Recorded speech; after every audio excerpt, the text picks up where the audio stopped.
Yes. Barkha, my question is this, that when you talk about terrorism, why do we talk about religion? Yes. It has nothing to do with religion. It is a group of people. Terrorists are a group of people who have been indoctrinated, motivated. That has nothing to do with religion. So let us not talk about religion when we are talking about terrorism. Let's talk about terrorism per se, full stop. Subramanian, Swamy, come in there and then money. You have a disagreement, you said. Of course, because the motivating factor is whether it is a distorted version or not. That is a question of debate. Is that the motivating factor for right-wing groups as well? Well, those who are doing a so-called Hindu terror, I don't know whether it exists or not, but I'm certainly sure that they are motivated by some appeal to some part of the religion. There is a religion. Religion is the what? Oh, there is religion is the foundation. Shahid, what are you saying? Shahid, come in there.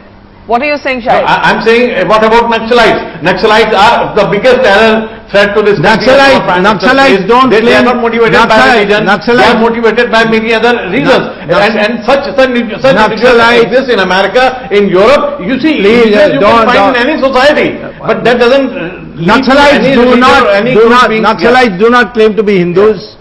They in fact abhor religion altogether. There's a different class. But when there is a Islamic call, jihad, all these are part of a religion. So therefore, even the Hindu, I have not yet been able to interact with any Hindu. You are the biggest supporter of ISI in Pakistan, Swamy. Who is the biggest supporter of ISI? I am telling you. By saying this, you are helping this. You see, by making this kind of arguments, you are helping. That's what they want. That is what the ISI and the Pakistanis You can do what propaganda you want to do, but the fact is that jihad is a concept in Islam. Okay, and 1 minute. It is not been 1 minute. The question. We will discuss jihad some other time. Yeah. This is not the fact moment to discuss jihad. Jihad is something much bigger. Subramanian, Swamy, this is an important point, and here's the problem. Why do we see such selective empathy? For example, it would be nice to hear the BJP also express some concern about innocent Muslim boys who are picked up. After all, as a party, you should believe in due process.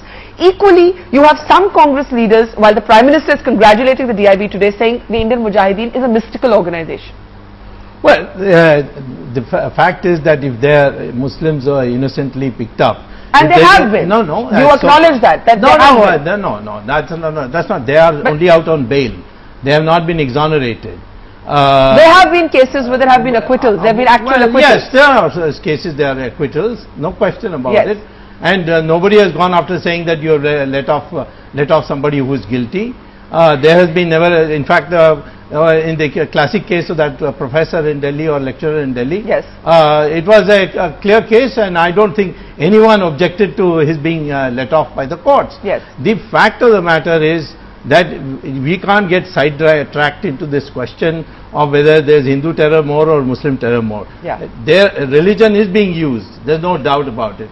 And the quantum of cases of terrorism we have today in India, if you catalog them, they are overwhelmingly belong to those people who claim they are doing it on behalf of Islam. Whether you accept that Islam or not is a different matter. But isn't there merit to what Shahid Siddiqui says, that we are the one country where none of our Muslims have actually been associated with any major international terror organizations? There are no Indians connected to the Al-Qaeda. Well, certainly this is one of our advantages, but it is contracting, because today Bhatkal is from a place which is always known to have Hindu-Muslim unity, and that's Bhatkal town in near Mangalore. We'll take and we have it in Delhi, we have it in Chennai now, we have it in Kerala. Okay, Sumit is waiting to speak, but Shahid, I'll allow you a quick point. Shahid.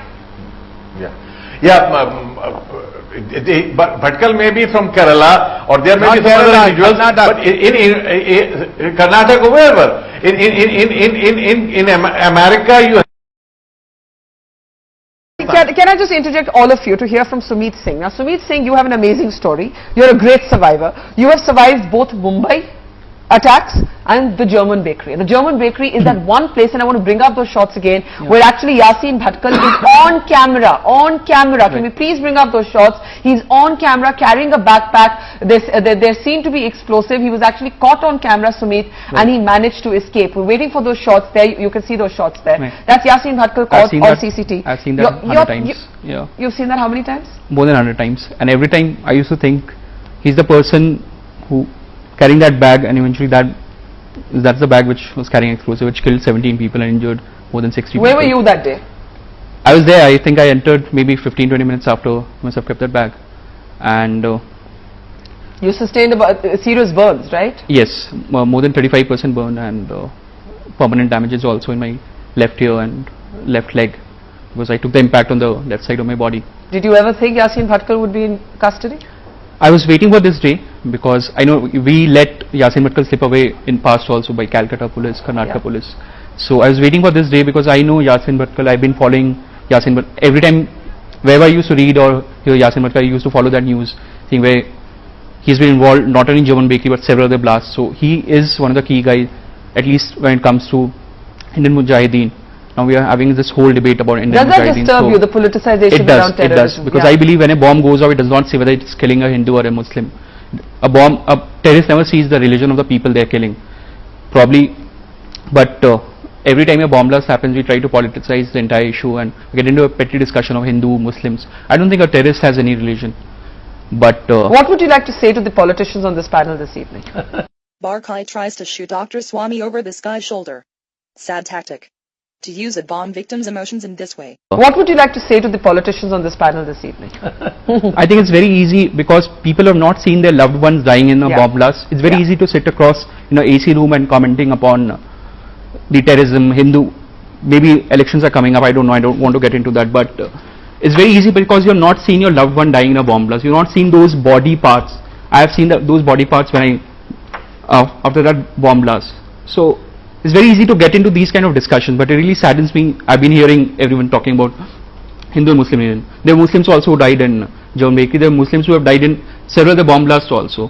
So terrorists, when they plant the bomb, they get paid for that. They go home, they watch movie, and they go back. They go home and back. They're mercenaries. They're mercenaries and murderers in a sense, is what you're saying. So for them, it's not about a religion, but it's not about how many Hindus they kill.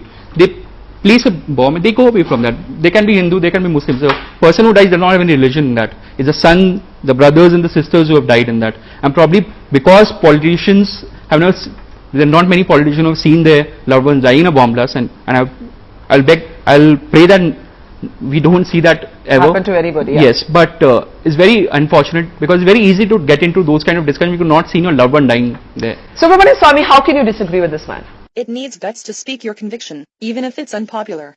And Dr. Swamy has it. Subramanian Swamy, how can you disagree with this man? Well, it's I mean, I am completely in agreement with you. These kinds of cinema dialogues, I'm sorry. He's experienced it. I have my daughter, and to his pain. My daughter, Suhasini Haidar, was blown 330 feet in Kashmir, broke a shoulder. And I have seen that. We don't have to flaunt that, you see. The issue is we are talking about how to deal with the problem. But what is wrong with him saying? How we collapse. Let me ask a question. Let me ask a question. What is wrong with Sumit saying that when the bomb goes off, it doesn't recognize religion? Of course not. Muslims, Hindus, Christians, everybody dies in that blast. The issue is not when the bomb goes off, can they select where it is. The issue is when the terrorist is motivated, how is he being motivated? He is being motivated by the clerics who teach them that this is what they should do according to the religion. And there are highly educated people in the United States who have been done. I will give the last word in the show to Sumit, but Manishankar Iyer. Not surprisingly, Barka didn't let Dr. Swamy complete. He was trying to say that even highly educated Muslim youth in the US were being motivated into terrorism through religion. So to say that terrorists become terrorists because of poverty is not true. Even educated people are motivated into terrorism using religion, in this case Islam and jihad. We should evaluate why one becomes a terrorist. And the role of religion in motivating people into terrorism is undeniable. Unless we accept this truth of the problem, how can we solve it? These journalists will never say this truth because they will become unpopular among Muslims. They don't want to lose their Muslim viewership. And political parties like Congress and AAP maintain silence on this truth. Because they too don't want to lose Muslim votes. And whoever dares to break the silence is called a communal religious fanatic by all these silent secular people. Irony.